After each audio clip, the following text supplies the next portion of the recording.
은혜를 사모하며 이 자리에 나오신 여러분들을 진심으로 환영하고 축복합니다. 오늘 함께할 찬양 가운데 이러한 고백이 있습니다. 호흡 있는 자마다 여호와를 찬양하여라. 이 고백이 우리의 고백이 되기를 소망합니다. 오늘 찬양할 때에 호흡이 있는 우리들의 입술을 통하여서 하나님을 찬양하기 소망합니다. 또한 말씀 들을 때에 하나님의 말씀을 진리임으로 깨닫고 나아가는, 또한 기도 가운데 응답되어지는 기도가 되어지는 오늘 예배 시간 되기를 소망한다고 우리 제가 잠시 통성으로 함께 기도합니다. 주여,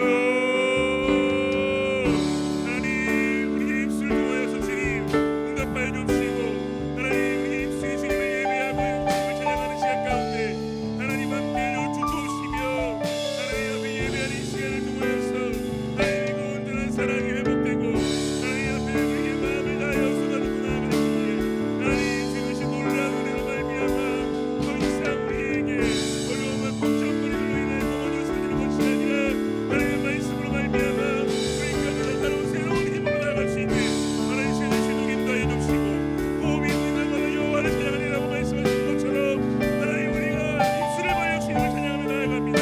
하나님 입술을 벌려 주님을 주님께 우리의 고백을 드리며 나아가오니 아버지 함께하여 주시고 인도하여 주시사 오늘 예배 가운데 주시는 주님을 높여 나아갈 수 있는 귀한 시간 될 수 있도록 인도하여 주옵소서. 주님 함께하여 주옵소서.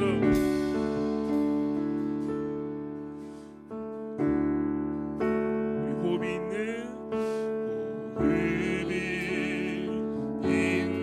자마다 여호와를 찬양하여라. 여호와를 찬양하여라. 우리 호흡이 있는 자마다 여호와를 찬양하여라. 호흡이 있는 자마다 여호와를 찬양하여. 우리 박수하시면서 함께 주님을 찬양하게 나아갑니다.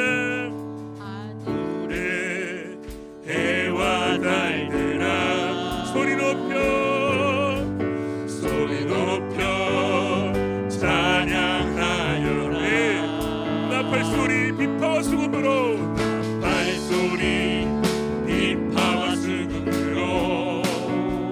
여호와를 찬양합니다. 춤추며 찬양하여라. 높은 산과 넓은 바다 모두 주를 찬양하여라. 호흡이 있는 자마다 여호와를 찬양하여라. 세상 모든 사람들아 주를 찬양하라.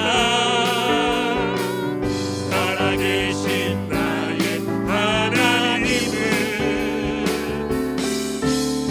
세상 모든 사람들아 주를 찬양하라. 살아계신 너의 하나님을. 호흡이 있는 자마다 여호와를 찬양하여라. 다시 한번 고백합니다. 하늘의 해와 달들아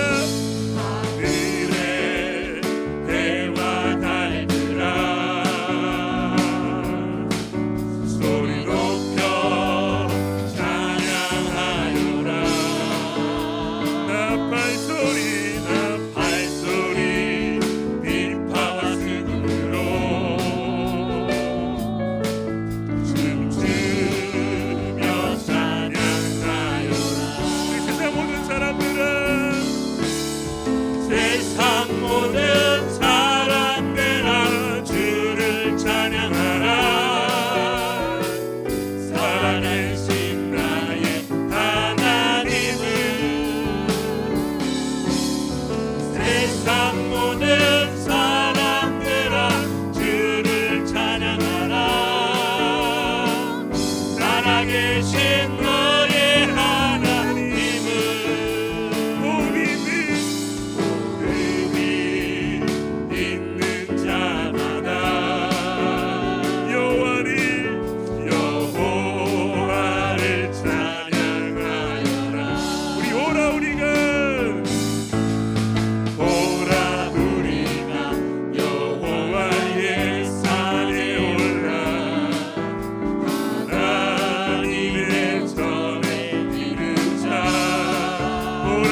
예수를 따르니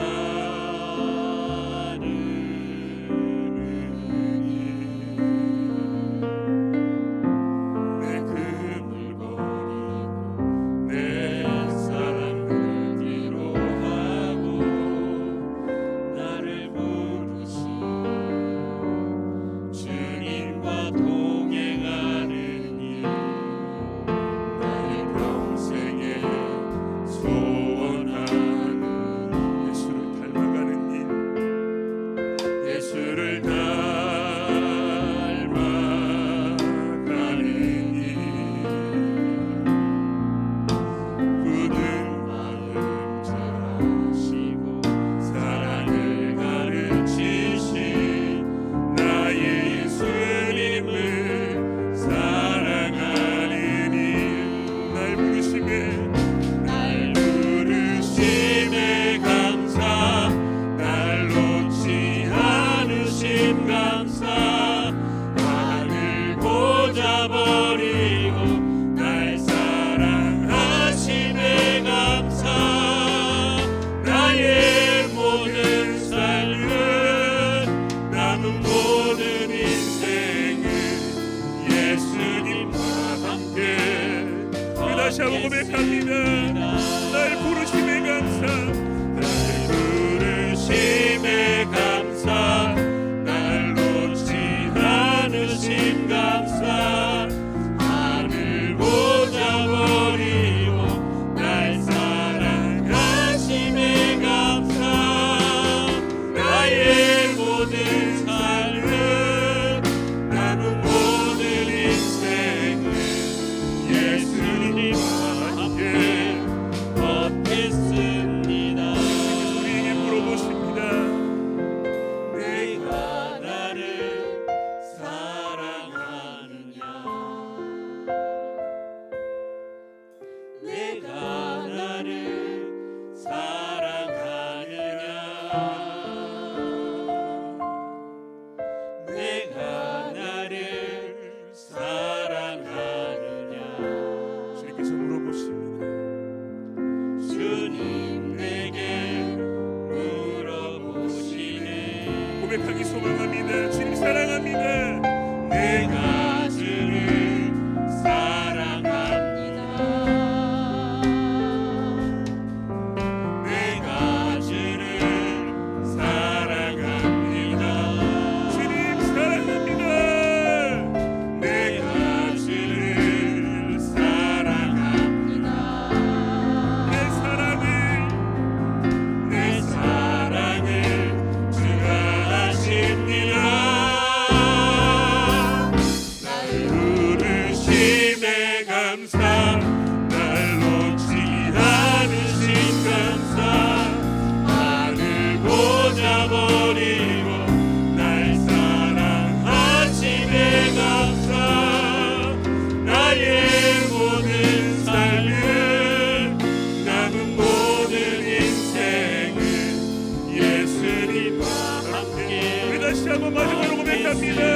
날 부르심에 감사 날 부르심에 감사 날 놓지 않으신 감사 하늘 보자 버리고 날 사랑하심에 감사 나의 모든 삶은 남은 모든 인생은 예수님과 함께 얻겠습니다.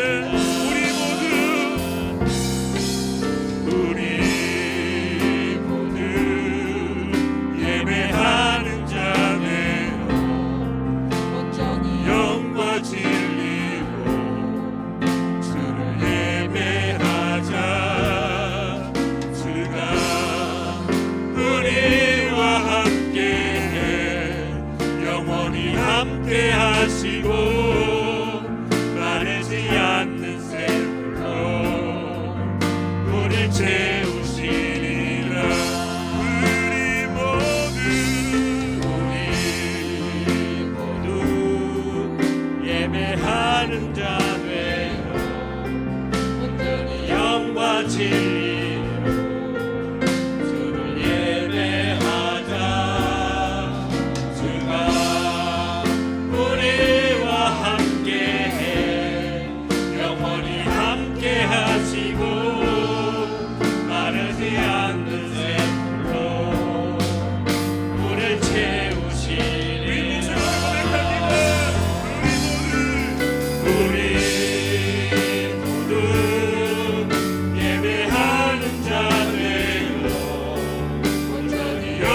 영과 진리로 주를 예배하자. 주가 노래와 함께해 영원히 함께하시고 마르지 않는 샘물로 물을 채우시리라. 우리 모두 예배하는 자 되어 온전히 영과 진리로 주를 예배하자. 주가 우리와 함께해 영원히 함께하시고 마르지 않는 샘물로 우리를 채우시리라.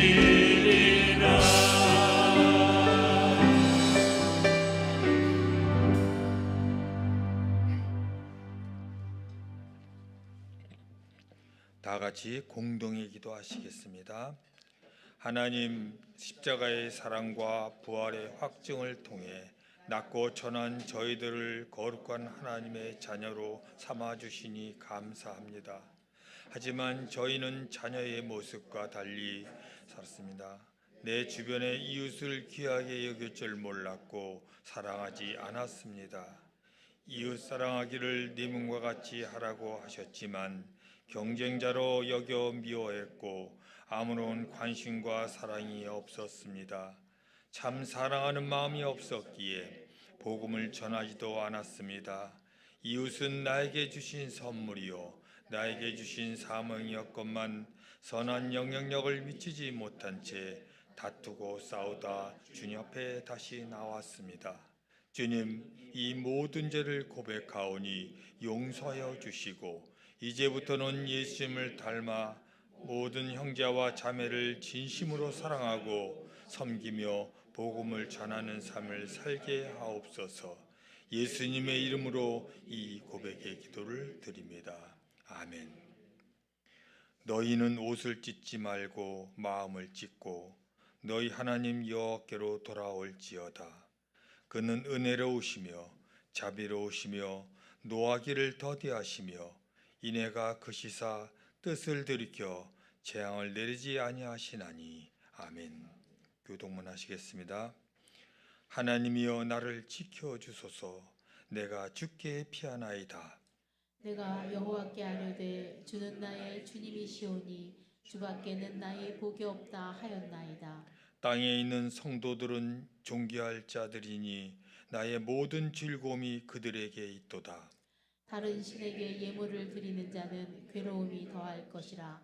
나는 그들이 드리는 피의 전제를 드리지 아니하며 내 입술로 그 이름도 부르지 아니하리로다. 여호와는 나의 산업과 나의 잔의 소득이시니 나의 분깃을 지키시나이다.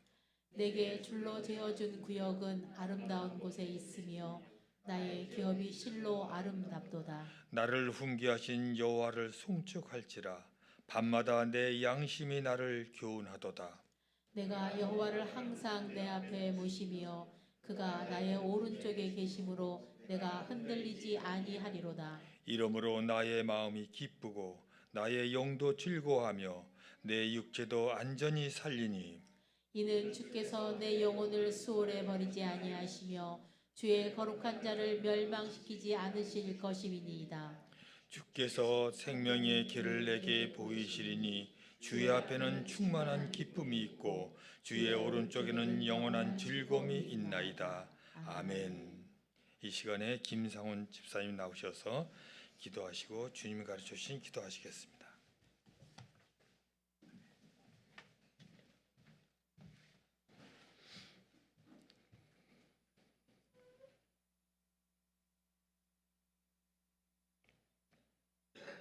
기도하시겠습니다.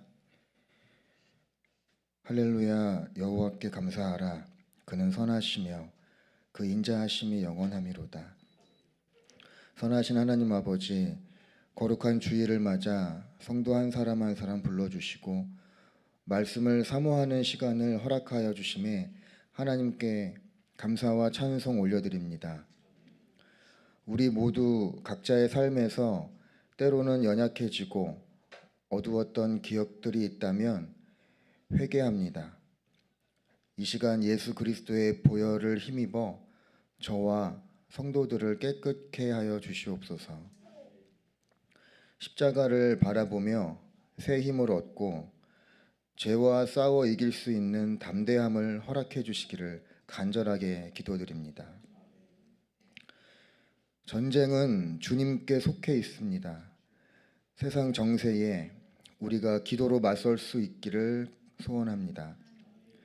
기근과 핍박과 굶주림과 소외됨으로 좌절에 빠져 있는 수많은 백성들이 있사오니 거룩한 성령의 은혜로 그 땅을 덮어주시기를 간절히 기도드립니다. 주님께서 회복시켜 주실 줄 믿습니다. 또 병마와 싸우고 있는 사랑하는 우리 성도들이 있습니다. 힘들고 지쳐 있을 때 조용히 다가와 주시는 줄 믿습니다. 그 예수님의 사랑이 다시금 건강한 육신과 마음으로 채워지는 놀라운 은혜가 있기를 소원합니다. 주님, 지금 이 우리의 예배를 받아주시옵소서.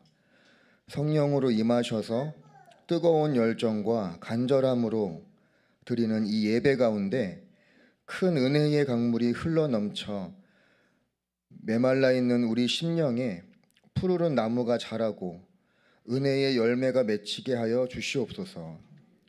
지금도 살아 역사하시는 인자하신 예수 그리스도의 이름으로 기도드립니다. 아멘. 하늘에 계신 우리 아버지여, 이름이 거룩히 여김을 받으시오며 나라가 임하시오며 뜻이 하늘에서 이루어진 것 같이 땅에서도 이루어지이다.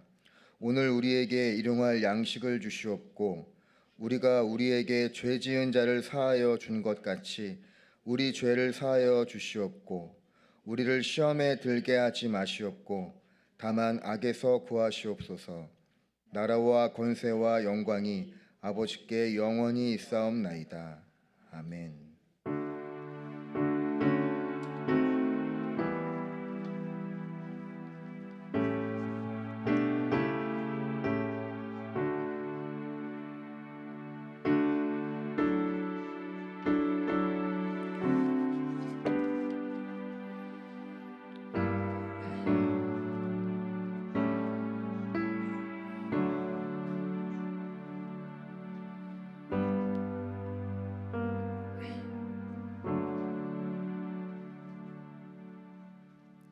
하나님의 말씀은 사도행전 17장 1절부터 9절까지입니다.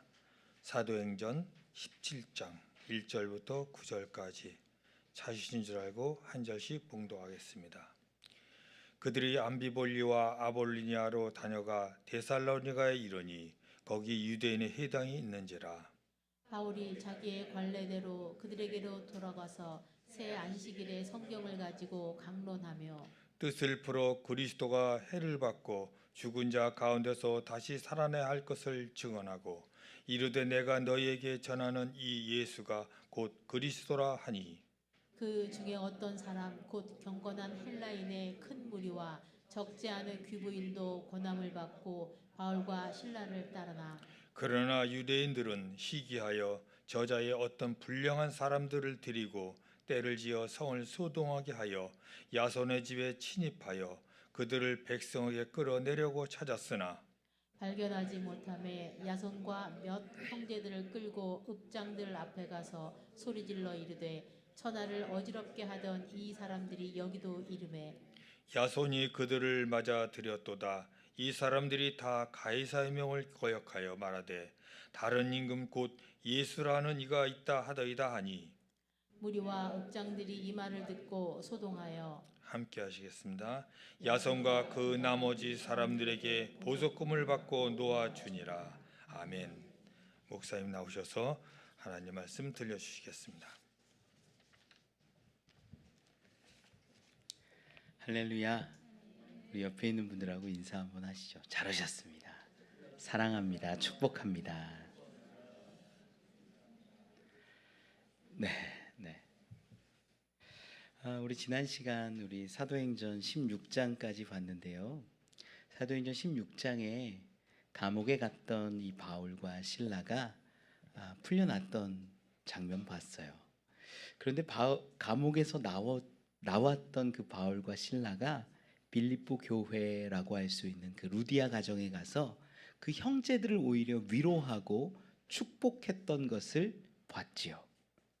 여러분, 위로는요, 축복은요, 맞은 사람이 할 수 있어요. 감옥 갔던 사람이 할 수 있어요. 왜 할 수 있느냐? 하나님이 지금도 일하고 계신다. 이 이야기를 나누는 게 위로입니다. 돈이 있다고 위로해 줄 수 있는 것도 아니고, 실력이 있다고 위로해 줄 수 있는 것도 아니고, 권세자가 위로해 줄 수 있는 게 아니에요. 진짜 위로는 우리 하나님이 지금도 일하고 계셔. 그게 위로가 되기를 원합니다. 우리 옆에 있는 분들한테 한 번 더 얘기하면서 위로해 볼까요? 하나님이 당신 위해서 일하고 계십니다. 진짜예요. 그것이 그리고 여러분들에게 가장 큰 위로가 되기를 원합니다. 이 바울은 그 위로를 빌립보 교회에 하고 다른 지역, 오늘 본문에 나온 데살로니가 지역으로 이동했다라는 말씀을 보는 거예요.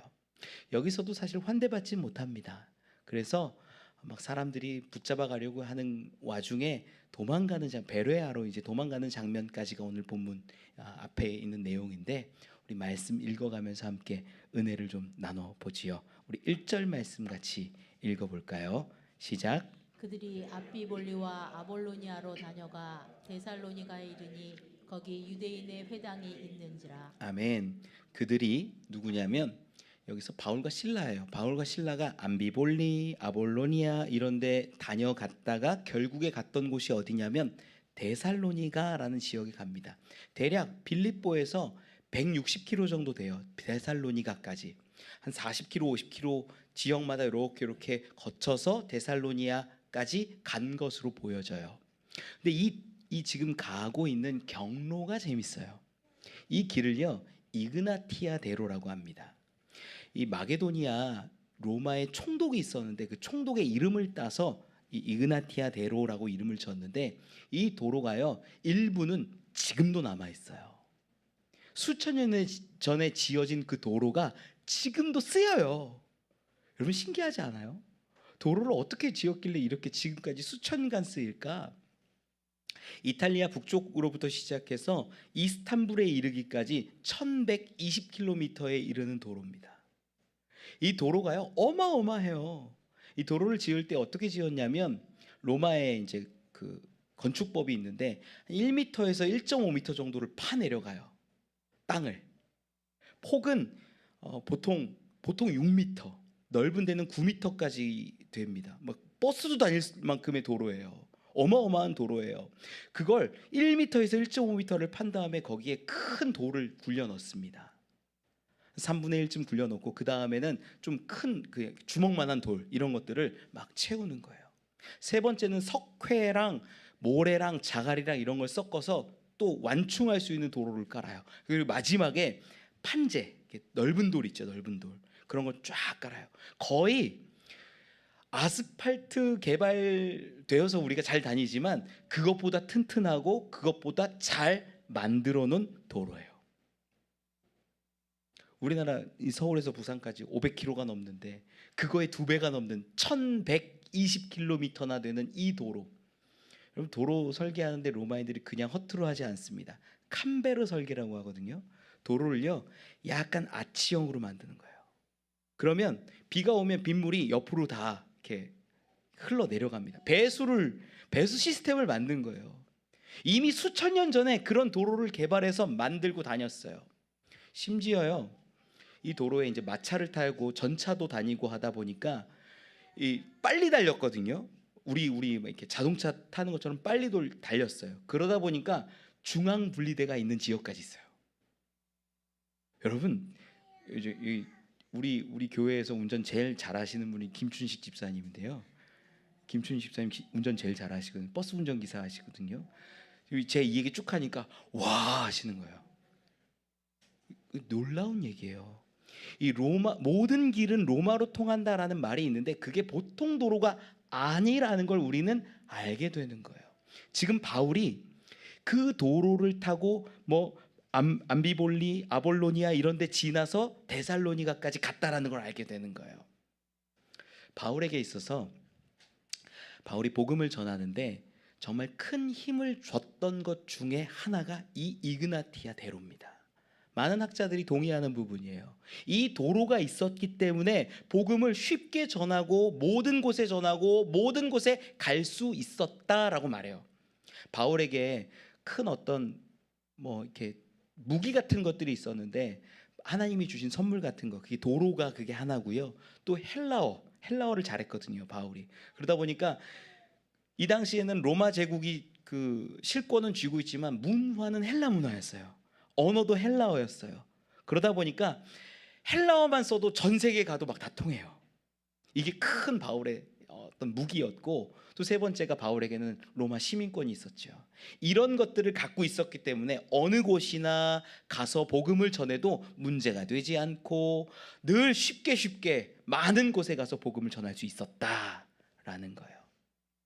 저는 본문을 보면서 로마가 그 도로를 깔았을 때의 마음을 좀 생각해 보았어요. 뭐냐면 로마가 도로를 깔 때는 그 도로에 목적이 있었을 겁니다. 군사를 빨리 보내는 거예요. 도로가 잘 돼 있잖아요.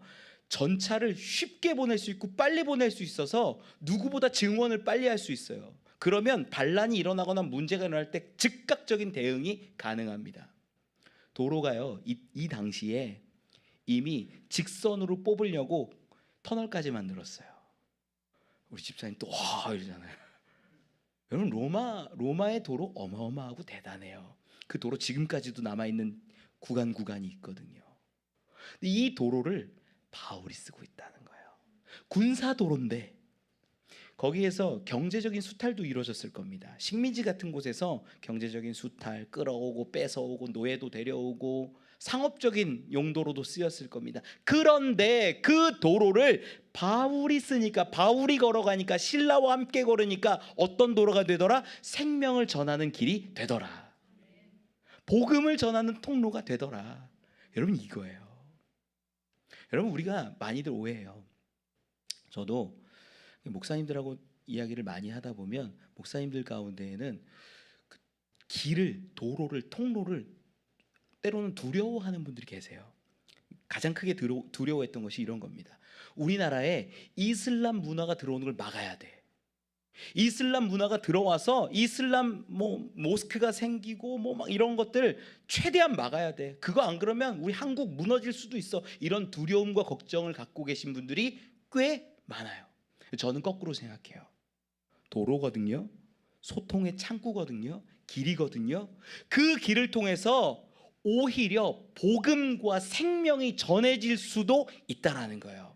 로마는 그 이그나티아 대로를 군사의 도로로 쓰고 상업의 도로로 쓰고 경제 수탈의 도로로 썼지만 하나님께서는 바울과 실라를 통해서 복음의 통로로, 생명의 통로로 쓰고 계신다라는 사실이에요. 저는 이슬람 문화가, 이슬람 사람들이 많이 들어오면 들어올수록 저는 좋다고 생각해요. 오히려 그들에게 복음을 전할 수 있는 기회가 생기는 거예요. 오히려 그 문화와 그 사람들 눈치 안 보고 교회에 올 수 있는 일들이 생겨요.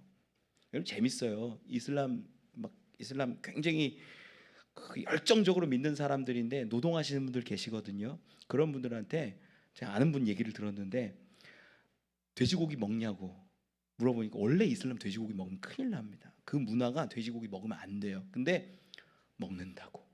한국에선 먹어요. 근데 그 지역 가면 또 어떻게 할까요? 안 먹어요. 실제 그래요. 한국에서 와서 한국식으로 살고 교회도 가고요. 별의별 일들 다 있어요.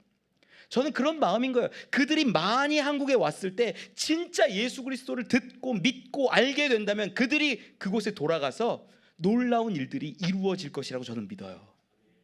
우리 두려워할 만한 일이 아니라 우리가 오히려 복음으로 잘 살아내고 예수 그리스도를 잘 전할 수 있는 통로가 된다면 이그나티아 대로와 같은 일들이, 이 복음에 전파되는 그 길들이 우리에게도 열려질 것이라고 믿습니다.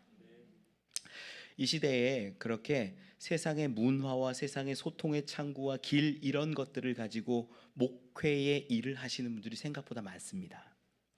제가 어떤 교회 이야기를 들었는데 그 교회는요, 교회의 재정과 성도들이 같이 재정을 모아가지고 교회 안에 신협을 만들었대요. 그래서 때로는 은행에서 대출 못 받는 사람들이 꽤 많거든요. 꽤 많아요. 이런 분들이 교회에서 신용으로 대출을 해줄 수 있는 일들을 생긴 거예요. 만들어낸 거예요. 막 이상한 고리대금업 이런데 사채 말고 그래서 교회에서 쓰는 그 재정만으로도 도움을 받는다라는 거죠. 제가 그분 사역을 보면서 깜짝 놀랐어요. 도전받았어요. 야, 우리도 하면 좋겠다. 자, 예전에 저희 아내한테 그런 얘기 한 거 있거든요. 나는 교회에서 은행도 했으면 좋겠어. 근데 그렇게 하시는 분들이 막 있는 거예요. 이미 저는 아이디어에만 있었는데 우리 교회도 언젠간 신협도 하고 은행도 하고 어려운 사람들을 돕는 일들 할 수 있었으면 좋겠어요. 아멘 하신 분들 기억하겠습니다. 여러분, 세상에 수많은 문화를 가지고 우리가 복음을 전할 수 있어요. 어떤 교회는요 키즈 카페를 운영하기도 하고요, 어떤 교회는 도서관을 운영하기도 합니다. 저는 이 깨알 놀이터도 그와 같은 거라고 생각해요. 어떤 목사님들 저한테 그러세요. 김 목사, 그런 거 하는 거 아니야. 그냥 말씀만 전하고 설교하고 이렇게 해야지. 왜 그런 걸 하고 그래? 목사님, 저 돈 벌려고 하는 거 아닙니다. 그거 다 무료입니다. 막 얘기해도 아니야, 그런 거 하는 거 아니야. 막 그러세요. 아니요. 저는 세상 사람들이 봤을 때 군사의 길, 수탈의 길, 경제의 길, 상업의 길일지라도 그 길 가운데에서 내가 전하는 복음이 있다면 생명의 길이 될 것을 저는 믿어요. 그러기 때문에 하는 거예요. 여러분 같이 도와주시고 기도해 주시고 협력해 주실 때 깨알 놀이터가 정말 복된 선교지가 될 것을 저는 믿습니다. 자, 말씀 돌아와서 보면 그렇게 이그나티아 대로를 가지고 마지막에 도착한 곳이 데살로니가라는 지역이에요. 이 데살로니가가 어떤 지역이냐면 그 마게도냐 가운데 총독이 있거든요. 로마의 총독인데 총독이 주둔했던 곳이에요. 그러니까 행정 수도 같은 곳이죠. 다른 이 암비볼리 뭐 아볼로니아 이런 데에는 그냥 지나갔다라는 기록만 있는데 이 데살로니가에는 특별히 큰 도시다 보니까 뭐가 있었냐면 유대인 회당이 있는 거예요. 유대인 회당이 있었기 때문에 이 바울은요 물 만난 고기가 되는 거예요. 암비볼리나 뭐 아볼로니아 여기서는 유대인을 만나기도 어렵고 복음을 전했겠지만 쉽지 않았는데 복음을 그 성경을 기반으로 구약 성경을 기반으로 그 공동체가 모여있는 회당을 만나고 유대인 무리를 만나니까 너무 기뻐서 거기서 새 안식일 동안 3주 동안 복음을 전하고 예수를 증거했다라는 거예요. 여러분 계속 말씀을 좀 보면 2절 3절이 그렇게 바울이 복음을 전하는 장면이에요. 우리 같이 한번 읽어볼까요? 2절 3절 시작. 바울이 자기의 관례대로 그들에게로 들어가서 새 안식일에 성경을 가지고 강론하며 뜻을 풀어 그리스도가 해를 받고 죽은 자 가운데서 다시 살아나야 할 것을 증언하고 이르되 내가 너희에게 전하는 이 예수가 곧 그리스도라 하니. 아멘. 전도했는데요. 전도하는 방법이 먼저 2절 앞에 보면 바울이 자기의 관례대로 했대요. 이게 뭐냐면 내가 하는 어떤 방법이 있다는 거예요. 나의 전도법이 있다라는 거예요. 이 세상에 전도법이 굉장히 많습니다. 뭐 진돗개 전도법, 고구마 전도법, 뭐 무슨 전도법 많아요. 그런데 바울이 갖고 있는 자기만의 방법으로서의 전도의 방식이 있었던 거예요. 그래서 자기의 관례대로 했는데 그 자기의 방법이 뭐였냐? 성경을 가지고 강론하는 전도의 방법을 썼다라는 거예요. 성경을 강론하는 걸 3절에서는 앞에 이렇게 기록을 합니다. 3절에 뜻을 풀어. 그러니까 뭐냐면 성경을 가지고 강론한다라는 건 성경에 무슨 글씨가 있고 무슨 구절이 있는데 이게 이런 의미야, 저게 저런 의미야, 이건 이런 말이야 라고 가르쳐주는 뜻을 푸는 일을 강론이라고 말을 하는 거예요. 장로교회는 전도사님이 있고 강도사님이라고 있어요. 들어보셨어요? 강도사님? 강도사가 강론하다라는 강이에요. 그래서 전도사 때는 그냥 하나님의 일을 하는 일이라면, 사역자라면 강도사는 말씀을 풀어서 가르칠 수 있는 권한이 있다 해서 강도사라 그래요. 그래서 강론을 하는데 그 강론의 내용이 3절에 기록이 된 거예요. 3절 말씀 한 번만 더 읽어볼까요? 3절 시작. 뜻을 풀어 그리스도가 해를 받고 죽은 자 가운데서 다시 살아나야 할 것을 증언하고 이르되 내가 너희에게 전하는 이 예수가 곧 그리스도라 하니. 아멘. 그리스도가 해를 받고 죽은 자 가운데서 다시 살아나야 한다라는 걸 구약에 있는 성경을 가지고 풀어서 설명하는 게 강론이라는 거예요. 그가 했던 자기의 관습을 가지고 했던 전도법이라는 거예요. 이게 바울은 이렇게 얘기했을 것 같아요. 내 전도법은 뭐냐면 구약 성경 가지고 그리스도는 어떤 자냐면 해를 받고 죽고 부활하는 그가 그리스도야. 이걸 먼저 설명하는 게 중심이에요. 여러분, 성경에 보면 메시아, 그리스도 다양하게 설명할 수 있지만 그 메시아와 그리스도를 보통 이스라엘 사람들이 어떻게 이해하냐면 그리스도는요 힘이 있고 능력이 있고 권세가 있고 그래서 하나님을 대신해서 통치할 수 있는 권한을 가진 자가 그리스도예요. 메시아예요. 그래서 그리스도가 오고 메시아가 오면 능력이 있어요. 힘이 있어요. 권세가 있는 거예요. 그는 죽지 않을 거라고 생각해요. 그는 고통을 받고 고난을 받고 대신 해를 받으며 죽을 자가 아니라고 생각해요. 지금도 이스라엘 가잖아요. 이스라엘은 이 유대교가 기본 종교잖아요. 성경을 엄청 많이 봅니다. 신약만 안 봐요. 그런데 그들에게 금지된 성경이 이사야 53장이에요. 이사야 53장 안 봐요. 지금 그래서 이스라엘을 특별히 이스라엘을 이렇게 개종시키고 이스라엘에게 예수를 전하고자 하는 사람들이 주로 들고 들어가는 무기가 이사야 53장이에요. 그걸 딱 읽어주면 대부분 그 유대인들 이스라엘 사람들이 뭐라고 얘기하냐면 이거 신약이라고 그래요. 신약. 몰라요. 한 번도 본 적이 없는 거예요. 그 글을 구약에서 읽어본 적이 없으니까 어떤지를 몰라요. 그래서 쭉 읽어주잖아요. 영어로도 읽어주고 읽어주면 이거 신약 아니냐고 이게 구약이냐고 되물어요. 여러분 이사야 53장에 뭐라고 기록합니까? 우리 1절로 6절까지 같이 한번 읽어볼까요? 이사야 53장 1절로 6절 메시아 그리스도에 대한 기록입니다. 같이 읽어보죠. 시작. 우리가 전한 것을 누가 믿었느냐? 여호와의 팔이 누구에게 나타났느냐? 그는 주 앞에서 자라나기를 연한 순 같고 마른 땅에서 나온 뿌리 같아서 고운 모양도 없고 풍채도 없은즉 우리가 보기에 흠모할 만한 아름다운 것이 없도다. 그는 멸시를 받아 사람들에게 버림받았으며 간고를 많이 겪었으며 질고를 아는 자라.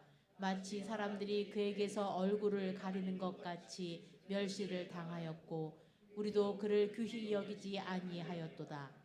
그는 실로 우리의 질고를 지고 우리의 슬픔을 당하였거늘 우리는 생각하기를 그는 징벌을 받아 하나님께 맞으며 고난을 당한다 하였노라. 그가 찔림은 우리의 허물 때문이요 그가 상함은 우리의 죄악 때문이라. 그가 징계를 받음으로 우리는 평화를 누리고 그가 채찍에 맞음으로 우리는 나음을 받았도다. 우리는 다 양 같아서 그릇 행하여 각기 제 길로 갔거늘 여호와께서는 우리 모두의 죄악을 그에게 담당시키셨도다. 아멘. 여러분 이스라엘 사람들은요 이사야 53장을 읽지 않기 때문에 우리에게 오신 메시아가 그리스도가 우리를 대신해서 질고를 지고 채찍을 맞고 고난을 당하고 죽을 거라는 생각을 상상을 못해요. 그래서 지금도 예수를 부인하는 거예요.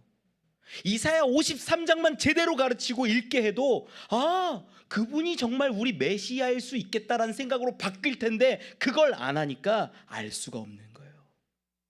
너무나 속상하죠. 안타깝죠. 저는 개인적으로 이 바울이 이 데살로니가에서 이 3주 동안 새 안식일 동안 그리스도는 해를 받는 자야. 그리스도는 우리를 위해 대신 죽은 자야. 이걸 설명할 때 이 이사야 53장을 가르치고 읽지 않았을까 생각해요. 그러면 대신 죽어준다라는 표현이 정확하게 기록되어져 있기 때문에 믿을 수 있거든요. 알 수 있거든요. 여러분 예수는요 그리스도는요 우리를 대신해서 채찍 맞고 질고를 당하고 죽으신 분입니다. 우린 그걸 믿는 거예요. 우리의 모든 죄와 우리의 슬픔과 문제와 아픔을 대신 짊어지고 죽어주신 분이 예수라는 거예요. 그걸 지금 바울은요, 자기의 관례대로 성경을 가지고 풀어서 설명하면서 사람들에게 전하는 거예요. 전도할 때 여러분만의 전도법이 좀 있었으면 좋겠어요. 야, 내가 예수를 믿으니까 이런 놀라운 일들이 이루어지더라. 그것 가지고 전도하셔도 괜찮아요. 내가 기도했더니 이런 일들이 일어나더라. 그렇게 전도하셔도 괜찮아요. 간증을 가지고도 전도하고 나를 만나주신 하나님을 가지고도 전도하고 그럴 수 있어요. 그런데 바울이 했던 전도는 성경을 풀어서 가르치고, 성경 가운데 보면 진짜 그리스도는 고난을 받고 질시를 받고 해를 받아서 죽는 자이더라. 그리고 그는 다시 부활하셔서 모든 죄와 사망을 끊어내신 분이더라. 바울은요, 부활의 산 증인 중에 하나였거든요.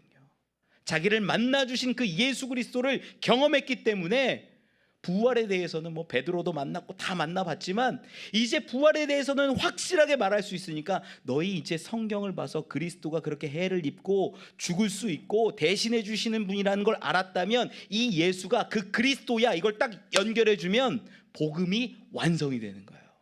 그 일을 한 거예요. 여러분, 우리 그런 거 했으면 좋겠어요. 전도했으면 좋겠어요. 복음을 전할 수 있었으면 좋겠어요. 여러분, 전도는 마음 갖고 되지 않습니다. 이 바울도 어떻게 해요? 자기의 관례대로 하잖아요. 훈련이 있는 거예요. 성경은, 전도하는 성경은요, 전도하는 건 쉬워요. 구절 한 10개 정도만 외우면 다 할 수 있어요. 죄가 있고, 그 죄를 위해 하나님은 계획이 있고, 우리를 위해 오신 분이 있고, 그래서 죄의 사슬이 끊어지고 우리가 구원받고, 한 10개 정도만 구절만 외우면요, 사실 다 할 수 있어요. 어렵지 않습니다. 그런데 우리가 멀리 있다 생각하고 못하겠다 생각하니까 안 하고 못하게 되는 거지, 전도는 훈련받으면 누구든 할 수 있는 것인 줄 저는 믿습니다. 자, 그랬더니 어떤 일들이 일어나냐, 오늘 본문 4절 가운데 기록하거든요. 4절 같이 읽어봅시다. 시작. 그 중에 어떤 사람 곧 경건한 헬라인의 큰 무리와 적지 않은 귀부인도 권함을 받고 바울과 실라를 따르나. 아멘. 그 중에 어떤 사람 곧 경건한 헬라인과 귀부인들이 이제 이 바울과 실라를 따르고 믿는 자가 되었다라고 얘기를 해요. 전도를 하는데 전도의 방식이 뭐였어요? 강론의 방식이고, 예수는, 그리스도는 우리를 위해 해를 받고 죽고 부활하신 분인데 그게 예수야라는 걸 가르쳤더니 그것이 들려졌을 때 놀랍게 믿는 자들이 생겼다라는 거예요. 여러분, 전도는 어떤 거냐면요, 전도는 어려운 겁니다. 전도는 쉽지 않은 거예요. 바울이 뭐라고 표현하냐면 전도를 미련하다고 이야기를 해요. 우리 고린도전서 1장 20절로 24절 좀 읽어볼게요. 바울이 하는 얘기예요. 바울이, 야, 전도 그 미련한 거야, 이렇게 말하거든요. 같이 한번 읽어봅시다. 20절로 24절 시작. 지혜 있는 자가 어디 있느냐, 선비가 어디 있느냐, 이 세대의 변론가가 어디 있느냐. 하나님께서 이 세상의 지혜를 미련하게 하신 것이 아니냐.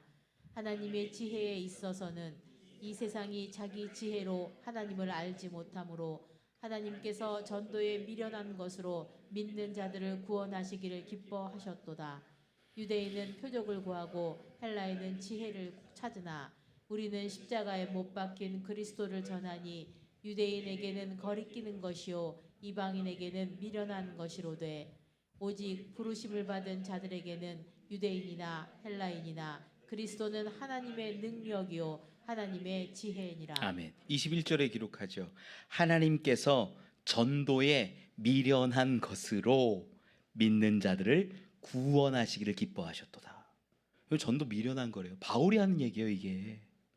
왜? 세상 사람들은요, 특히 유대인들은 나무에 달렸다고 하면 거리낍니다. 나무에 달렸다고 하면 그 저주거든요.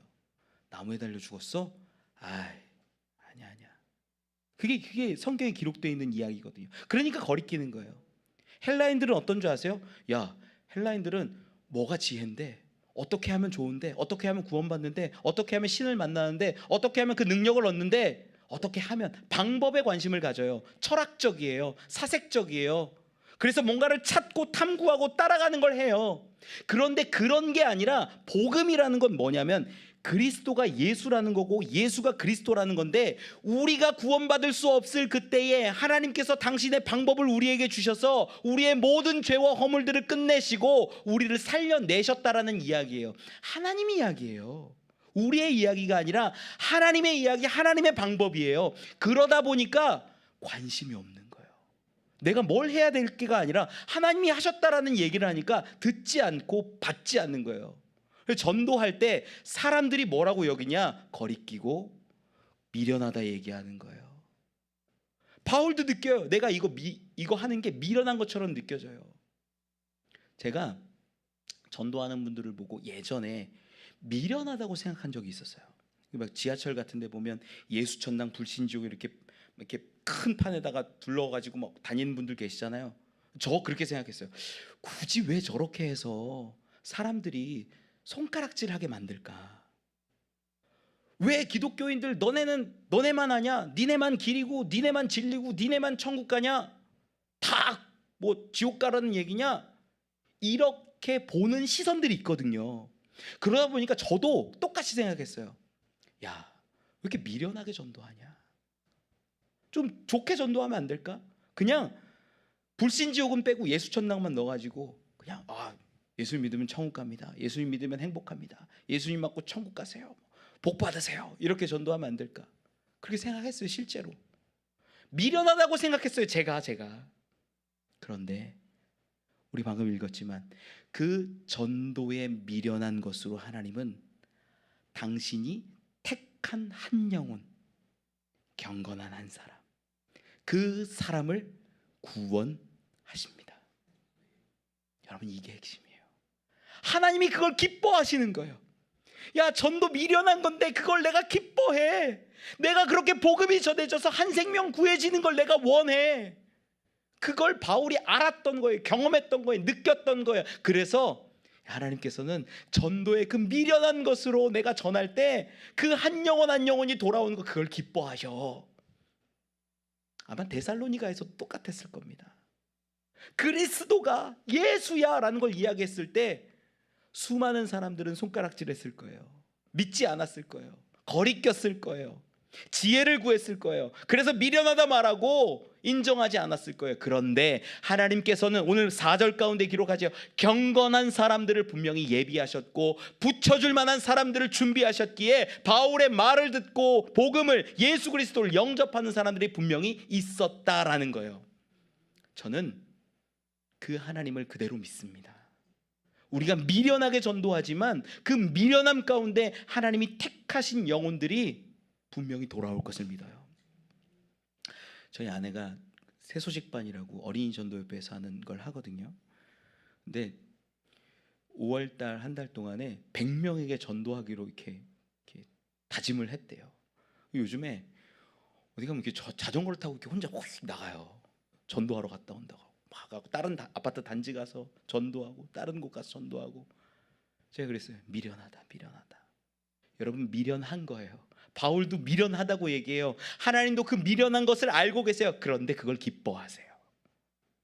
여러분, 뭘까요? 우리 판단으로, 우리 생각으로 미련하다, 멍청하다, 이렇게 하면 뭐가 되겠냐, 효율적이지 않아, 지혜롭지 않아 라고 판단하지만 그것을 하나님이 기뻐하신다면 그 일이 가치 있고 의미 있는 일인 줄 저는 믿습니다. 우리 그거 보고 가는 거예요. 그래서 전도하는 거예요. 여러분, 얼마나 전도해 보셨습니까? 얼마나 전도하십니까? 미련하다고 생각해서 전도 안 하시는 분들이 우리 가운데 얼마나 많습니까? 세상 가운데 나가서요 전도하잖아요. 오히려 손가락질합니다. 당신네들 정통교단 맞냐고, 왜 전도를 하냐고, 이단처럼 왜 전도하냐고. 그래요. 세상이 어느 순간 이렇게 돼버렸어요. 아니요, 그리스도가 예수다라고 선포하는 게 전도라면 저는 그 미련한 일을 해서 하나님이 예비하신 그 한 영혼을 구원해내는데 쓰임 받기를 원합니다. 여러분, 같이 하셔야 돼요. 전도의 자리 나아가는 것이 가장 큰 기쁨이고 감사의 자리임을 저는 믿어요. 그랬더니 경건한 사람들, 오늘 본문 4절에서 기록하여 경건한 사람들이 큰 무리로 다가옵니다. 믿는 사람들이 생기는 거예요. 분명히 복음을 전하니까. 또 누가 왔대요? 귀부인도 권함을 받고 왔대요. 귀부인은 헬라어적으로 표현을 보면 first lady라는 뜻이 있어요. 그러니까 귀족이에요, 귀족. 거의 뭐 그 당시 뭐 최고 가는 지도자들의 아내들 뭐 이런 사람들이 있었을 것인데, 이런 사람들이 왜 예수 믿는 줄 아세요? 왜 예수 복음을 받아들인 줄 아세요? 강론이었기 때문에 그래요. 뜻을 풀어서 설명하는데 그 뜻이 성경에 딱딱딱 맞아떨어지다 보니까 그 똑똑한 사람들은 그걸 듣고 진짜 예수가 맞네, 그리스도가 예수네 라고 인정할 수밖에 없는 거예요. 지금도요, 동일하게 미국 같은 데 가잖아요. 최고의 명문대학, 뭐 사회 지도층, 엘리트 이런 사람들이 예수 믿는 사람들이 훨씬 많습니다. 왠지 아세요? 그들이 학식이 없어서 그럴까요? 믿을까요? 아니요. 성경을 보니까, 말씀 있는 그대로 보니까 참이더라라고 인정하는 거예요. 무턱대고 믿는 게 아니라 말씀을 보고 정말 그러한가 따져보고 상고하고 연구하고 성경이 진리구나 인정해서 믿는 사람들이 엘리트층에 있어요. 여러분, 그래서 저는 여러분들께 말씀드립니다. 성경 진짜 읽어보세요. 그게 무슨 의미인지 무슨 뜻인지 하나님의 계획이 뭔지 알아보면 알아갈수록 하나님을 믿을 수밖에 없고 예수 그리스도를 인정할 수밖에 없음을 저는 믿어요. 그래서 읽어야 돼요. 알아야 돼요. 배워야 돼요. 우리에게 놀라운 힘과 능력이 있음을 저는 믿습니다. 그렇게 경건한 수많은 사람들, 하나님이 예비하신 사람들과 귀부인들이 믿게 되니까 어떤 일들이 일어나느냐. 여기 데살로니가에는 회당도 있었죠. 유대인들이 꽤 있었는데 그들이 이제는 시기하기 시작해요. 본문 5절 말씀 읽어봅시다. 시작. 그러나 유대인들은 시기하여 저자의 어떤 불량한 사람들을 데리고 떼를 지어 성을 소동하게 하여 야손의 집에 침입하여 그들을 백성에게 끌어내려고 찾았으나. 아멘. 지금 바울과 실라가 복음을 막 전하면서 있고 수많은 사람들이 이제 바울과 실라를 따르고 예수를 믿기로 결단하고 그분이 그리스도라는 걸 깨닫기 시작하니까 저 유대인들의 마음 가운데는 뭐가 생기냐면 시기가 생긴 거예요. 이게 질투거든요. 질투가 생긴 거예요. 왜 질투가 생겼을까? 유대인들도 회당이 생기면은 회당에서 온 땅을 지으신 여호와를 전합니다. 실제로 이방인들도요 개종할 수 있고요, 할례를 받을 수도 있고 유대교로 개종해서 같이 지내는 사람들이 꽤 있었어요. 그런데 유대인들이 전하고 뭐 가르치고 회당에 와라 그럴 때 안 오던 어떤 사람들이 바울과 실라가 전하니까 경건한 수많은 사람들이 믿기 시작하는 거예요. 귀부인들이 따르기 시작한 거예요. 그걸 보고 마음에 시기와 질투가 일어난 거죠. 그런데 그런 것들을 보고 시기와 질투가 일어나서 했던 짓거리가 어떤 거냐면 성경에 기록하죠. 저자의 어떤 불량한 사람들을 데리고, 저자가 마켓이에요. 마켓. 그러니까 시장통에 있는 어떤 사람들을 데리고 간 거예요. 시장통에서 돈 몇 푼 주면 무슨 일이든 하겠다라고 막 달려드는 그런 사람들. 그러니까 불량한이라는 얘기도 굉장히 질 낮은 이런 단어거든요. 그러니까 시장에서 아무거나 하고 돈만 주면 뭐든지 하겠다라고 하는 그런 사람들 부류가 있었는데 이 사람들을 데려다가 소동시킨 거예요. 바울과 실라를 미워하게 하고 요동케 해서 이제 끌어내려고 한 거죠. 근데 여기에 누가 등장하냐? 야손이라는 사람이 등장합니다. 5절 끝에 기록하죠. 야손의 집에 침입하여. 야손의 집에 바울과 실라가 거했던 것으로 보여져요. 야손이라는 이름은 헬라식 이름입니다. 원래 치료하다, 치료자 이런 의미인데 아직 학계에서는 정확히 뭐 정리가 나진 않았는데 추정하기는 유대인들 중에 헬라식 이름이 필요할 때 야손이라는 이름을 많이 썼대요. 이유가 있어요. 야손이라는 단어 자체가 여호수아, 예수 이런 단어랑 비슷한 단어예요. 발음이 비슷해요. 그러다 보니까 의미도 좋잖아요. 치료자, 치료하다 이런 뜻이니까 유대인들이 야손이라는 이름을 많이 써서 자기를 헬라식 이름으로 정해가지고 썼다라고 하는 거예요.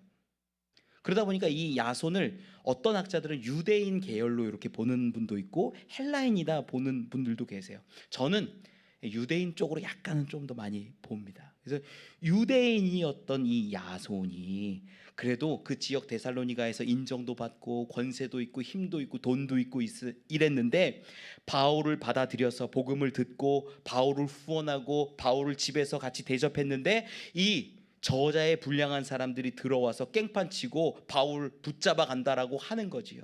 그때 어떤 일들이 일어나나 우리 6절로 9절까지 쭉 읽고 말씀 정리할게요. 6절로 9절 시작.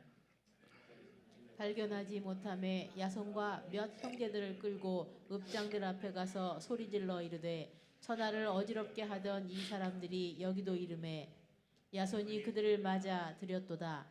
이 사람들이 다 가이사의 명을 거역하여 말하되 다른 임금 곧 예수라 하는 이가 있다 하더이다 하니 무리와 읍장들이 이 말을 듣고 소동하여 야손과 그 나머지 사람들에게 보석금을 받고 놓아주니라. 아멘. 이 야손의 집에 쳐들어갔는데 바울과 실라가 없는 거예요. 아마 야손이 숨겨줬을 것으로 봅니다.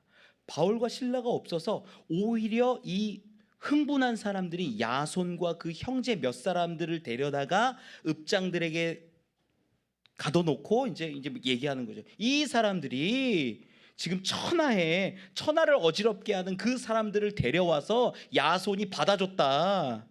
지금 야손의 죄도 크다.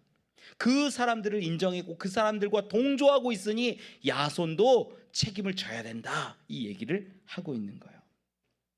그 이제 구체적인 내용은 가이사가 황제고 가이사가 주인데 왕인데 다른 임금, 다른 왕, 예수가 있다라고 말하는 거예요. 이 꿰어 맞추는 거죠, 그냥.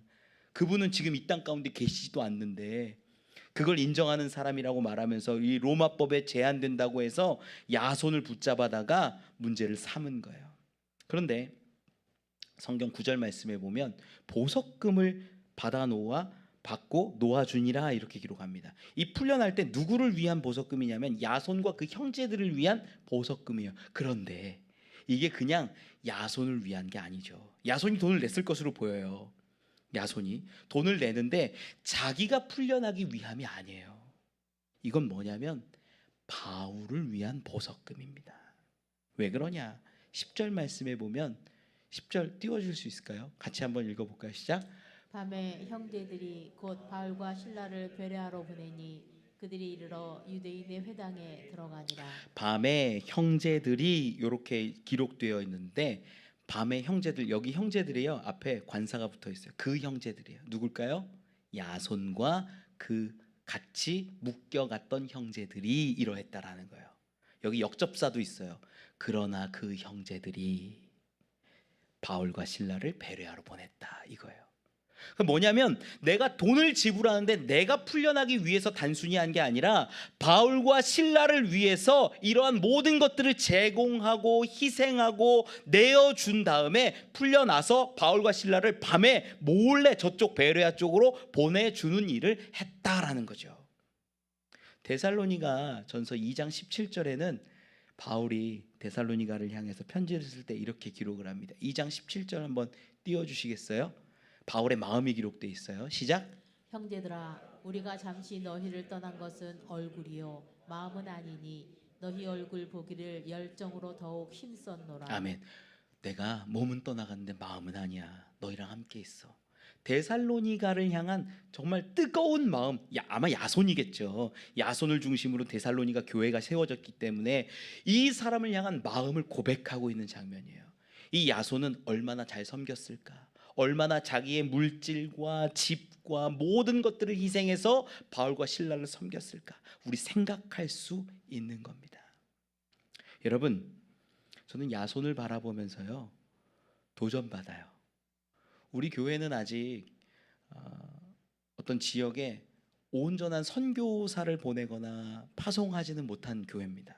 그런데 우리가 가든 우리가 보내든 그 선교의 일을 감당하는 교회가 되었으면 좋겠어요. 야손은요 복음을 전하러 바울과 함께 떠나지는 못하지만 바울을 위해서 물질을 헌신하고 자기 집을 내어주고 그를 도망칠 수 있게끔 복음을 위하여 애쓰는 사람이었다라는 걸 말씀을 통해 봅니다. 여러분, 우리 교회도 그러한 일 감당했으면 좋겠어요. 말씀을 맺겠습니다. 저는 제가 성경을 이렇게 설교를 하는데 늘 강론을 해요. 강해를 해요. 한 절 한 절. 그게 무슨 의미인지.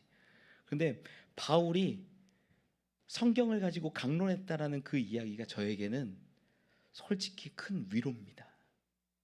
가장 좋은 방법이 뭐냐면요, 성경을 있는 그대로 전하는 것이 가장 아름답고 분명하고 힘이 있는 설교라고 저는 믿어요.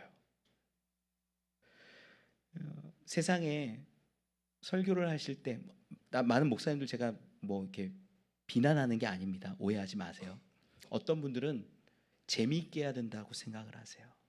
어떤 분들은 그 유저 프렌들리라고 그러죠. 그 사람들이 좀 친하게 들을 수 있게 도와줘야 된다라고 생각을 해요. 거기에 철학이 들어가고 인문학이 들어가고 재정 원리가 들어가고 복 받는 법이 들어가고 장수하는 법이 들어가고 자녀를 잘 키우는 법이 들어가고, 저도 그렇게 따랐었어요 예전에. 그런데 여러분, 제가 얻은 결론은 뭐냐면, 그런 거 원하시잖아요? 세상에 있는 전문가에게 가세요. 그게 맞아요. 그게 목사님이 어설프게 알고서 알려주는 것보다 낫습니다. 진짜 재정 전문가에게 가시고, 진짜 상담 전문가에게 가시고, 진짜 지식을 배우시고 그렇게 하세요. 교회에서 목사가 정말로 잘 전할 수 있는 건요, 성경이면 충분합니다. 여러분들이 듣는 것도 그러하다라고 저는 믿어요. 성경이면 충분합니다. 말씀이면 충분합니다. 그걸 듣고 우리의 삶이 변하면 돼요. 그래도 목사님, 그럼 성경을 읽고 배운 다음에 내 삶에 적용할 뭔 게 있어야 되지 않을까요? 네, 그래서 우리가 기도하는 거예요. 말씀을 읽고 그리스도가 예수구나라는 걸 깨달은 사람들이 어떻게 살아가야 될까? 그거 놓고 기도하는 거예요. 하나님, 내 자리에서 어떻게 해야 됩니까? 내 사람들에게서, 내 가정에서, 내 직장에서, 내 자녀들에게서 어떻게 살아가야 됩니까? 늘 묻고 기도하고 나아가는 거예요. 목사가 전해주는 게 아니라 그건 여러분들의 몫이에요. 그럴 때 하나님이 지혜도 주시고 길도 열어주시며 하나님과 함께하는 여러분들의 인생 여정이 되어감을 저는 믿어요. 여러분, 말씀 듣기를 사모하십시오. 진짜 말씀 있는 그대로 받으시는 여러분들이 되기를 원합니다. 그리고 전도에 미련한 것, 여러분 바울도 미련하다고 고백하잖아요. 우리 전도해야 돼요. 그 미련한 거 하는 겁니다. 우리 다 압니다. 그런데 하나님이 그걸 기뻐하시잖아요. 원하시잖아요. 말씀하시고 명령하시잖아요. 우리가 아니면 복음이 전해지지 않아요. 우리 주변에 있는 수많은 방법으로 이그나티아 대로 같은 그 길들을 통하여서 우리가 복음을 전하고 하나님의 영광을 드러낼 때 하나님 나라가 이루어져 갈 것을 믿습니다. 바울처럼 가지는 못해도 야손처럼 보낼 수 있는 그런 저와 여러분 우리 되길 간절히 축원합니다. 우리 찬양하고 함께 기도하면 좋겠어요. 우리 베드로의 고백 같이 찬양합시다.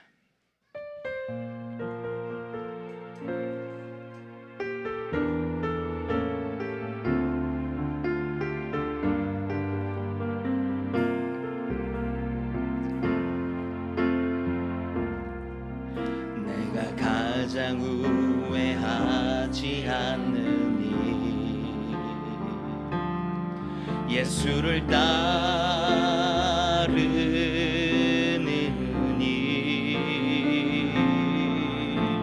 내 금을 버리고 내 사랑들 뒤로 하고 나를 부르신 주님과 동행하느니 나의 평생에 소원하느니 예수를 닮아가느니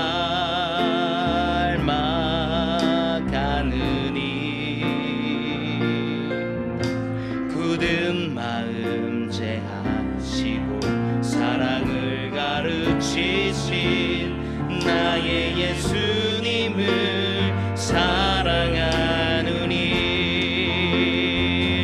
날 부르심에 감사 날 놓지 않으신 감사 하늘 보좌 버리고 날 사랑하심에 감사 나의 모든 삶을 남은 모든 인생을 예수님과 함께 함께 걷겠습니다. 날 부르심에 감사, 날 부르심에 감사, 날 놓지 않으신 감사, 하늘 보좌 버리고 날 사랑하심에 감사, 나의 모든 삶을 남은 모든 인생을 예수님과 함께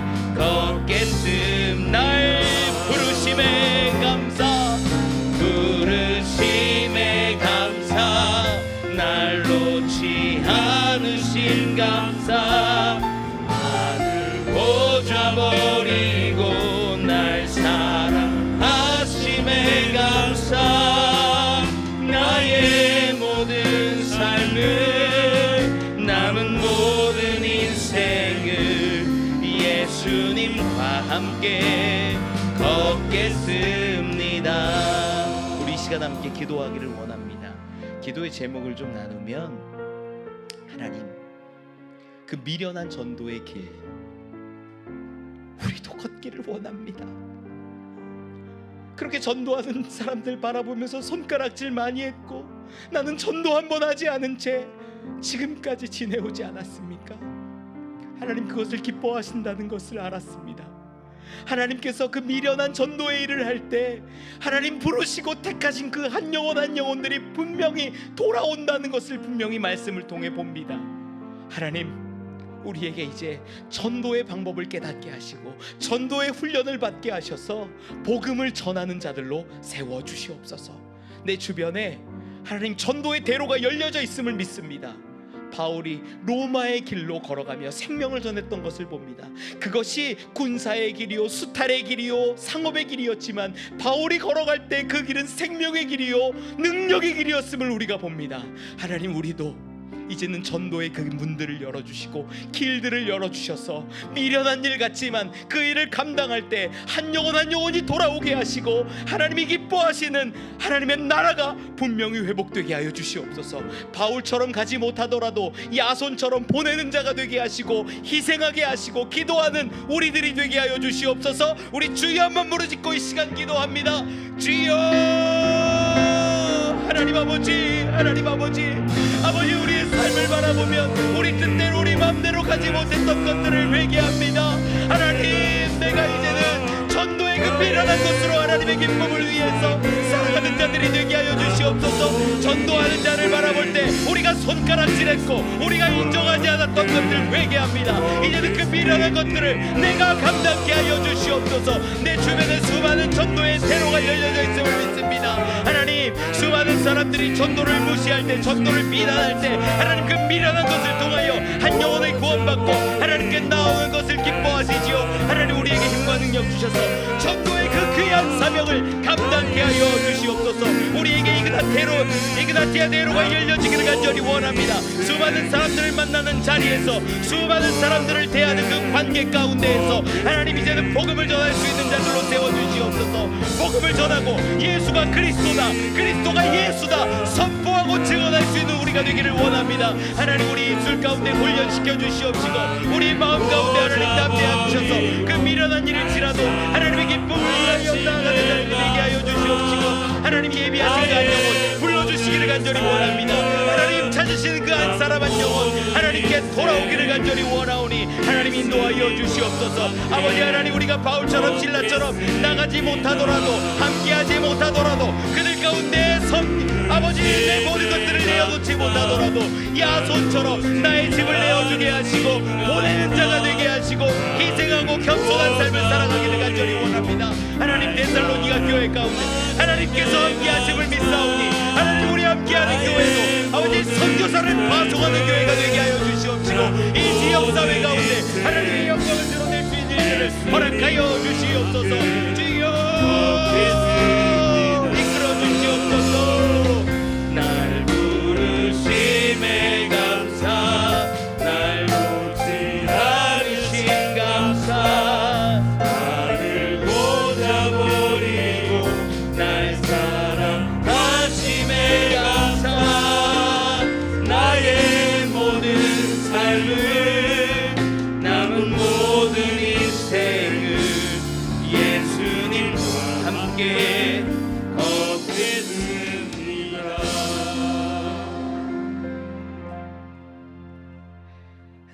감사합니다.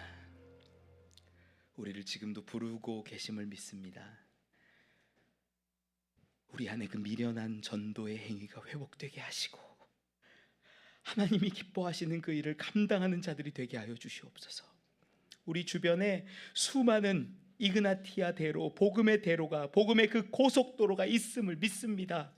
하나님, 이제는 지혜를 주셔서 깨닫게 하시고 복음을 전하고 복음을 증거하여 하나님의 나라를 확장하는 그러한 바울과 실라가 되게 하여 주시옵소서.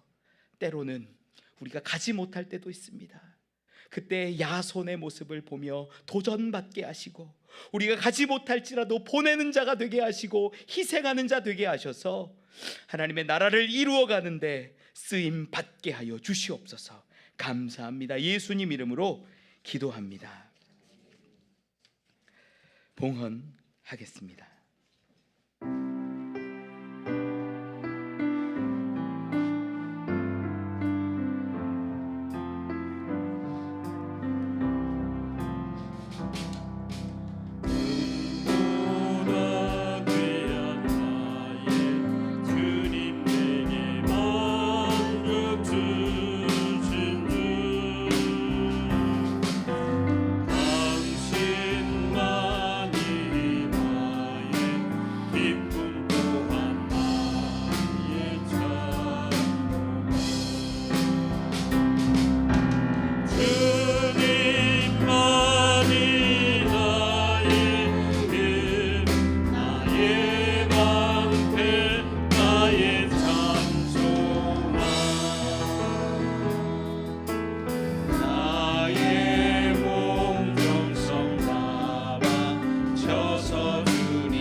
드려진 예물 위해서 기도하겠습니다. 하나님, 참 감사합니다. 우리를 살리신 그 사랑, 그 희생, 그 대속이 얼마나 크고 놀라운지요. 감사함으로, 기뻐함으로 나아온 자들을 기억하여 주시고 예배하는 그 모습을 받아 주시옵소서. 주님께 나와 예배하며 귀한 예물 올려드립니다. 감사로 드린 자들, 그 감사가 더 커지게 하시고 소망으로 드린 자들, 그 소망의 제목들 분명히 이루어지게 하시며 눈물로 드린 자들, 그 눈물 닦아주시고 회복시켜 주시옵소서.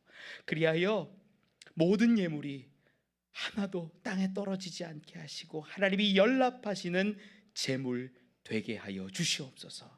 하나님, 우리가 하나님의 뜻을 따라 살아가기를 원합니다.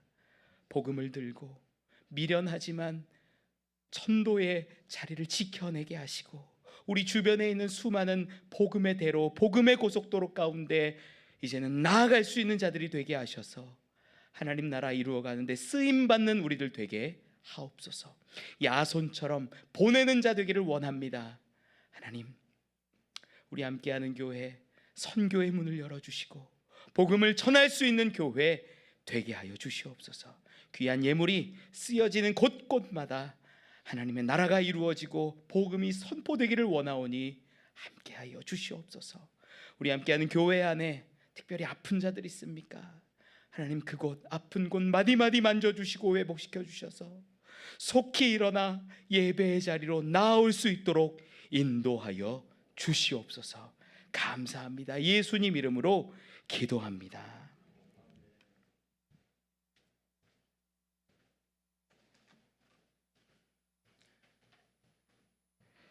네, 이 시간 우리 축복의 교제 시간입니다. 다 같이 일어서셔서 하나님이 당신과 함께 하십니다. 우리 인사하겠습니다.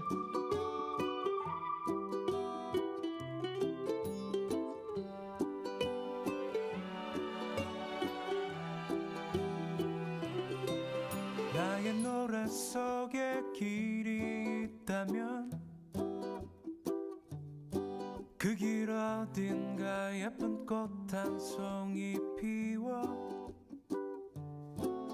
지금 내 노래를 듣는 그대 마음 가득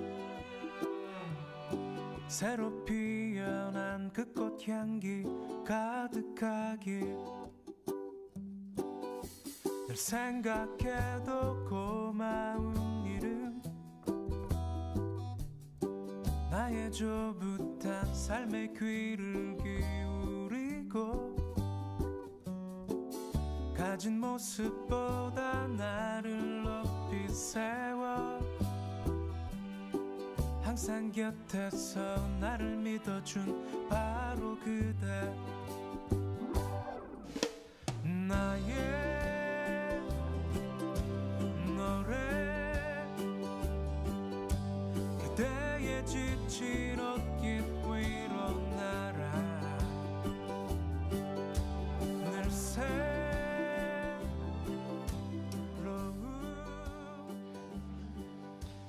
희망과 용기 줄수 네, 감사합니다. 광고 드리겠습니다. 우리 주보 뒤편을 참조하시면 좋습니다. 우리 예배 8시 50분, 10시 50분에 함께하고 있습니다. 유튜브가 조금 문제가 있어서 저희가 송출이 좀 이렇게 링크를 좀 보내드렸어요. 그쪽 통해서 함께 보실 수 있고요. 좀 조속히 정상화되도록 노력을 하겠습니다. 우리 사랑 속에서 오늘 점심 준비해 주시는데 참 감사합니다. 귀한 교제의 자리 되기를 원합니다. 우리 월삭 기도회가 5월 1일 금요일 아침에 있습니다. 여러분 월삭 기도회 5월달 첫날입니다. 가정의 달이기도 하죠. 5월달 가능하면 가족 모두를 좀 데리고 나와서 같이 기도하고 은혜 받는 자리가 되기를 원합니다. 제가 매주 어린아이들 위해서 축복 기도를 해주거든요. 그런데 어린아이들뿐만 아니라 우리 어른들도 같이 축복 기도도 받고 저와 함께 교제하는 자리가 되었으면 좋겠어요. 제가 월삭 때는 특별히 모든 분 안수기도 하거든요. 마음 소망하셔서 가족들 다 같이 데리고 나오면 정말 귀한 자리가 될 것을 믿습니다. 5월 한 달 하나님과 함께하는 그러한 자리 되기를 바랍니다. 우리 속장 모임이 돌아오는 수요일 수요 예배 후에 있고요. 우리 어린이 주일로 다음 주에 모입니다. 5월 첫 주 5월 3일인데 어린이 주일로 우리 모이기 때문에 어린이들을 위한 간식이나 식사가 좀 따로 준비가 되는 걸로 제가 알고 있어요. 그래서 여러분 조금 불편하시더라도 이해해 주시고 어린이들을 위한 마음으로 이렇게 좀 양해해 주셨으면 좋겠고요. 또 남자분들이 좀 불도 피운다 그래요. 캠핑도 하고 그래서 남자분들이 같이 도와주시면 좋겠고 이 파티전도와 함께 하는데 이 자리가 복음을 전할 수 있는 그러한 자리가 되기를 소망합니다. 우리 깨알 놀이터 운영되고 있습니다. 청소나 뭐 정리하는 것, 운영, 뭐 여러 놀이 같은 것들 여러 자리에서 우리 손길 필요합니다. 어제는 한 집사님이 오셔가지고 라면도 끓여주시고 아이들과 같이 정리도 해주시고 뭐 너무 감사하더라고요. 여러분 그런 일들로도 섬길 수 있고요. 우리가 깨알 놀이터 이렇게 후원금도 내시는 분들 계시거든요. 정말 감사합니다. 그런 것들 하나하나가 이 지역사회와 어린이들을 섬기는 자리가 되고 복음을 선포하는 자리가 됨을 저는 믿어요. 끝까지 힘내시고 함께 걸어갔으면 좋겠습니다. 제자 양육 성경을 주제로 준비하고 있습니다. 성경이 핵심이 뭐냐, 하나님의 마음, 그 주제가 뭐냐, 이걸 가지고 좀 고민하고 준비하고 있거든요. 여러분 같이 얘기해 주시면 어떤 시간에 할지 아직 사실 정하지 않았고요. 여러분 좋은 의견 들어서 많은 분들이 함께 할 수 있는 그 자리에 시간 만들려고 합니다. 저도 공부하고 있는 자리니까 함께 은혜 나눴으면 좋겠습니다. 스크루테이프 편지 우리 지난 시간까지 제가 보내드렸는데 읽고 감상문 써주시면 소정의 상품을 드리겠습니다. 우리 웨슬리 회심 288주년 부흥성회가 하나비전 교회에서 5월 17일 저녁에 있습니다. 우리 지방은 2년에 한 번 집회를 합니다. 그래서 좀 같이 참여하고 은혜 받는 자리 되었으면 좋겠고 정동제일교회에 천영태 목사님 오셔서 말씀 전해 주십니다. 광고 이렇게 드리고 다 같이 일어서셔서 파송에 찬양하고 축도로 예배를 마치겠습니다.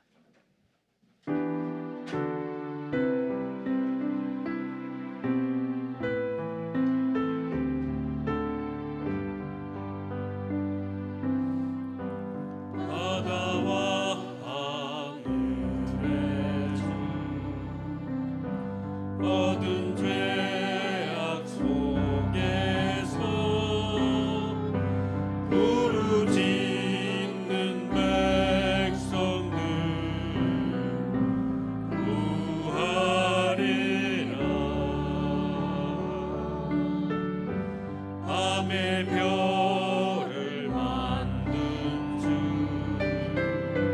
어둠을 밝히사 나의 빛을 가지고 누가 갈까 내가 여기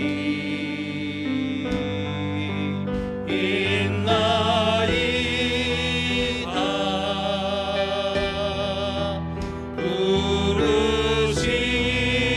부르심을 들었나이다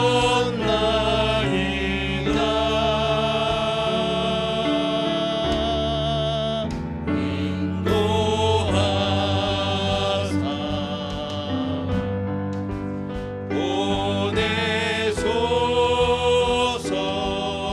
보내소서 주의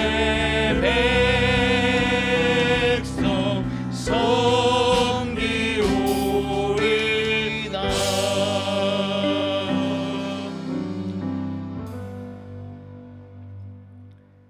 이제는 우리 주 예수 그리스도의 극진하신 사랑과 우리 아버지 되신 하나님의 놀라우신 은혜와 언제나 우리와 동행하시는 성령님의 감화, 감동, 교통, 충만하심이 오직 예수, 오직 그리스도 그 복음만으로 기뻐하고 만족하며 주님 주신 오늘의 이 자리가 복음의 대로로 바뀌어 열려지며 바울처럼 또 야손처럼 그렇게 가고 보낼 수 있는 자가 되기를 소망하는 자 머리 위에 함께하는 교회와 성도 가정 자녀 위에 외국에 있는 자녀 군에 있는 자녀 위에 나라와 민족 위에 엄마 품에 안긴 어린 아이들 위에 이제로부터 영원까지 함께 하시기를 축원하옵나이다.